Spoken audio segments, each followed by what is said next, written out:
రెండు రకాలు, ఒకటి ఇంటర్నల్ పైల్స్, ఇంకొకటి external piles. So internal piles అంటే ఏంటి, మనకి ఏనల్ రీజన్ లోపల కనిపించకుండా వాచే నరాలు.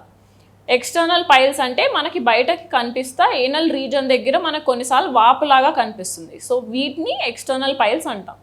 ఇంటర్నల్ పైల్స్ ఏం చేస్తాయి అంటే బేసిక్గా మనకి కనిపించకపోయినా మనం మోషన్ వెళ్ళిన ప్రతిసారి రాసుకుంటా వెళ్తుంది కాబట్టి it will cause bleeding and you will not have any pain. లోపల ఉన్న పైల్స్ వల్ల మనకి నొప్పి అనేది ఉండదు. యూజువలీ చాలామంది పేషెంట్స్ వస్తారు, మేడం మాకు మోషన్లో బ్లడ్ పడుతుంది అండ్ చాలా పెయిన్ ఉంది అని. సో యూజువలీ ఈ పెయిన్ అనేది మనకి ఫిషర్ ఉండడం వల్ల ఆర్ థ్రాంబోస్ట్ పైల్స్, దీని గురించి మళ్ళీ మాట్లాడదాము, బట్ థ్రాంబోస్ట్ పైల్స్ ఉండడం వల్ల అవుతుంది. ఈ ఇంటర్నల్ పైల్స్ అనేది మామూలుగా సహజంగా పెయిన్ కాజ్ చేయదు.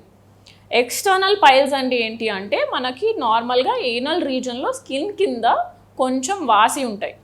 సో వీటి వల్ల మనకి వచ్చే ప్రాబ్లమ్స్ ఏంటి, ఇరిటేషన్ వస్తుంది, అక్కడ ఇచ్చింగ్ అనిపిస్తుంది, స్వెల్లింగ్ లాగా తగులుతుంది అండ్ ఆల్సో కొన్నిసార్లు ఆ పైల్ లోపల ఉన్న రక్తం గడ్డ కట్టి సివియర్ పెయిన్, దీన్నే మనం థ్రాంబోస్ట్ హెమరాయిడ్స్ అంటాం, సివియర్ పెయిన్ కాజ్ చేస్తుంది. బట్ ఈ థ్రాంబోస్ట్ హెమరాయిడ్ ఏదైతే ఉందో అది యూజువలీ ఒక 5 daysలో వెళ్ళిపోతుంది. సో దానికి మనం స్పెసిఫిక్గా ఏం చేయాల్సిన అవసరం ఉండదు. మనం ఏదైతే పైల్స్కి చేసే లైఫ్ స్టైల్ చేంజెస్ ఉంటాయో అవే మనం ఫాలో అవడం వల్ల ఆటోమేటిక్గా ఈ థ్రాంబోస్ హెమరాయిడ్స్ కూడా తగ్గిపోతాయి ఒక 5 days టైం ఇస్తే. సో ఇవి మేజర్గా మనకున్న రకాలు.